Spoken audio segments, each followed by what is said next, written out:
நம்முடைய மனிதனுடைய மூளையை ரொம்ப விசித்திரமான ஒரு மூளை. ஆரம்பத்தில் ஒரு மருத்துவமனையில் எழுதி போட்டிருந்தாலும், இந்த மருத்துவமனையில் அத்தனை நோய்களுக்கும் இலவசமாக சிகிச்சை அளிக்கப்படும், யார் வேணாலும் சிகிச்சை எடுத்துக்கொள்ளலாம், ஆனால் உயிருக்கு உத்தரவாதம் இல்லைன்னு எழுதி போட்டிருந்தாலும் ஏன் பார்த்துட்டேன். ஆகா, உயிருக்கு உத்தரவாதம் இல்லையா, அப்போ அங்கே போய் எவனா பாப்பாங்களா? யாரும் போகலை. உயிருக்கே உத்தரவாதம்னா அங்கே போகலாமா? போகக்கூடாதுன்னு யாருமே போகலை.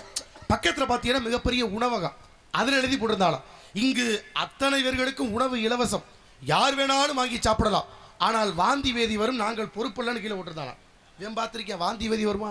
அதை வாங்கிட்டு நம்ம என்ன பண்ணுறது? மொத்தத்துக்கு இங்கே யாரும் போக வேணாம்னா அந்த இடத்துக்கு யாருமே போகலை. அதுக்கடுத்து பார்த்தீங்கன்னா பக்கத்தில் ஒரு பேருந்து எழுதி போட்டுதாலாம், இந்த பேருந்தில் பயணிக்கக்கூடிய பயணிகள் எங்கு வேணுமானாலும் செல்லலாம், தாங்கள் செல்ல வேண்டிய இடத்திற்கு அனைத்து இடத்திற்கும் செல்லலாம், ஆனால் குறிப்பு பிரேக் பிடிக்காது, பார்த்து நீங்கள்லாம் செல்ல போட்டுருந்துச்சா. ஏன் பார்த்தேன், பிரேக் பிடிக்காதா? ஏன்னா இப்படிப்பட்ட இடத்துல போய் யாராவது ஏற முடியுமா? உயிருக்கே சம்மந்தம் இல்லாமல் போய் யாரும் போக வேணாம்னு அன்னைக்கு போகல. இந்த 3 இடத்துக்கு போகாத காரணமே உயிர் போயிரும்ன்றதுக்காக யாரும் போகல.